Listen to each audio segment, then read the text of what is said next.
All right, what we have here today is a team style farm harness that we are going to put a saddle on. And this is a saddle. And the reason for this is designed exclusively, well, not quite exclusively, it's designed for teamwork, but it does have the rings on here, and I do have a set of shaft loops on here. So you can, in theory, use it for a single horse. However, all we have is a strap of nylon up here. Well, it's not nylon, it's biothane and vinyl with a little fuzzy pad. So this thing has no gullet to it, and it's just a flat pad. So any weight on the shafts are going to be transferred to your animal's back and possibly to the spine. And four-wheel vehicle, you can get away with that. Two-wheel vehicle, not happening. Pair of horses, well, there shouldn't be any weight on the back because you've got the tongue in between, and that weight is either held up by the vehicle itself because you've got a nice fancy sprung tongue, or it's held up by the neck collar. So anyways, we are going to be trading out this pad for the saddle. The other thing is that I had to have this saddle custom made because of the way this harness is designed, is that the backing system goes through the back pad and is attached to both the hames and the breeching. So you notice this strap here, this strap here is attached to the hames. It runs through this little bridge on the pad. And note, this one does have a turret on it. Some of these don't have a turret on them. And it's just this bridge, and then your lines are a little bit more sloppy. But anyways, so hame through the turret, and it connects to the top of the hip strap here. So if I wanted to make this harness actually functional for a single, and I didn't have a special saddle made, I would just be having a new harness, because most saddles aren't going to have this bridge here that I could run this through. This would get sloppy and it would be a mess. So we have our specially designed saddle here that has both turrets and bridges on it. This one was made for me by Yanni's, and they also did me the favor of adding D-rings to either side, so I can use this for a neck connector strap or a snap-on side check if I want to. And I've got the D-ring for a turn-back strap if in the future I do finally decide to just change out the whole breeching setup and connect to that too. So the process of this is not the easiest thing, but it's basically we're going to replace this part first. I'll set this here, and then we'll do the rest of the body. So we have our Conway buckle here. Pay attention to what hole it's on. Which hole is it easier to count from? 1, 2, 3, 4, 5. Pop it out of there.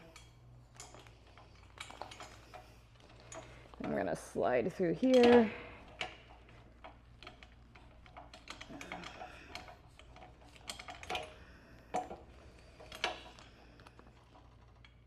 Leave that there for a moment.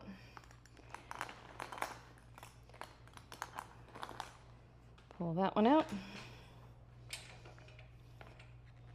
Again, 1, 2, 3, 4, 5. You actually can hopefully just pop out the Conway on one side and leave it set for the other. So we're repeating the same thing on the other side. Oh, that stayed on there. Okay.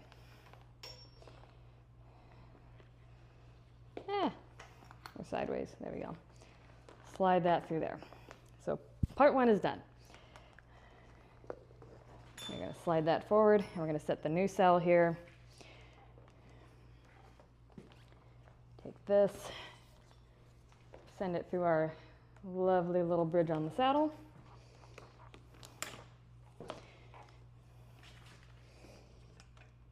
And I had initially asked for carrot bridges like these ones that are on this saddle to be put on here, and they suggested doing this setup. That way the carrots can be a little bit more centered and not as far over to the side, because these do need to be set a little bit further to the side than you normally would have your carrots. And so we're trying this, and hopefully it's a good solution all around. All right, I know on this side you can't really see it, but I'm gonna slow down and, if I can get my Conway buckle to agree with me here. I'm gonna do it slower on this side. So what we have here is basically a wear strap. This helps reduce the wear and tear on this piece as it passes through the metal, because metal does wear on your strapping over time. So we're going to feed that through there.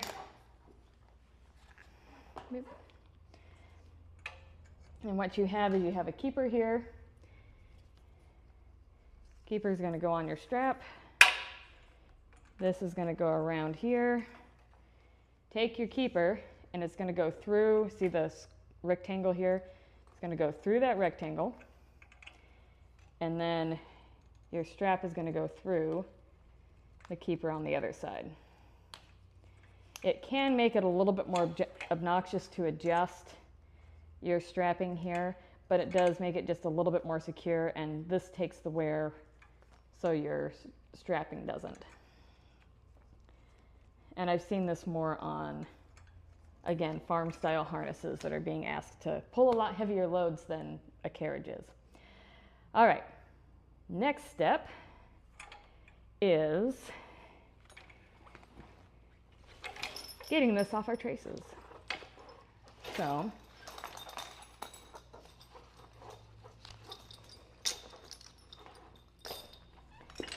what I forgot here is that you notice this little strap is attached to the trace. I am going to put this piece on hold, but I am going to take the rest of it off, because I'm either going to need to put a new set of traces on, or I'm going to have to actually cut this strap off, because there's nowhere for this to actually attach on the saddle. But what I am going to do is we're going to take our shaft loops here.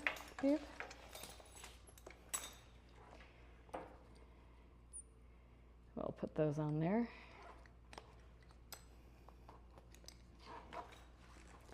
And we're going to undo this strap here. Yep.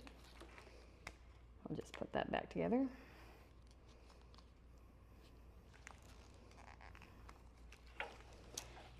And do the same thing on the other side. What hole did I put that on? 1, 2, 3, 4, 5. Since I haven't had this on the horse, I don't know what hole I actually need it on, but we'll just throw it here for now. We can always adjust later. All right, so undoing our market strap.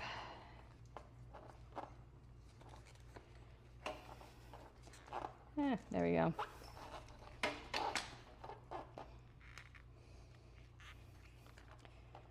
Put that back together.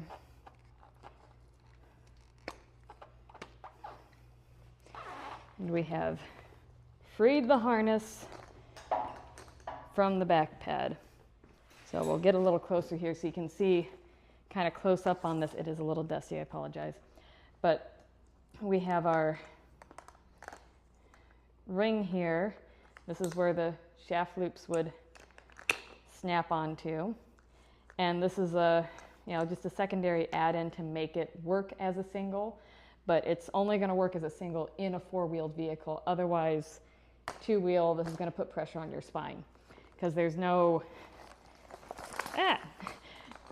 body, no rigidity. I mean, there's semi-rigid, I suppose, but there's no weight distribution on this.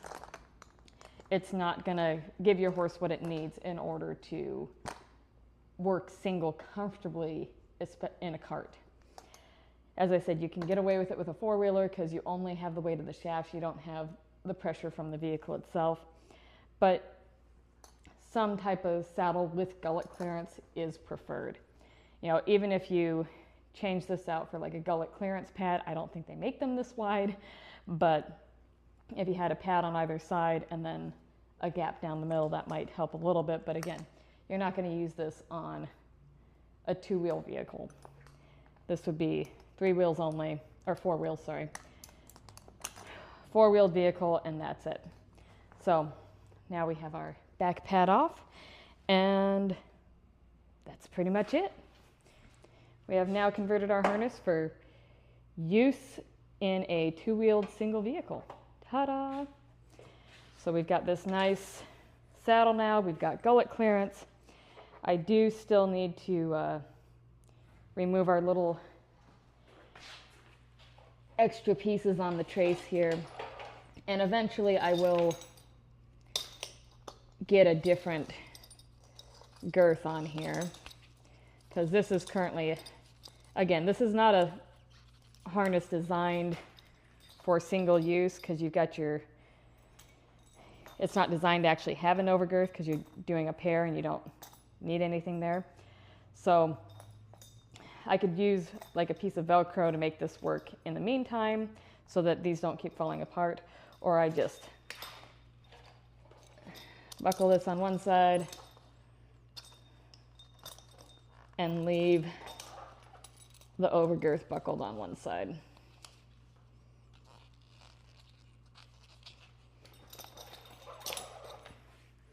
So the benefits of this is I can still use this harness for a pair. No problem. I still got my quarter straps on here. I've got my breast strap. But if I want to use it for a single and be able to have my horse actually be comfortable driving a two-wheeled vehicle, I've got what I need.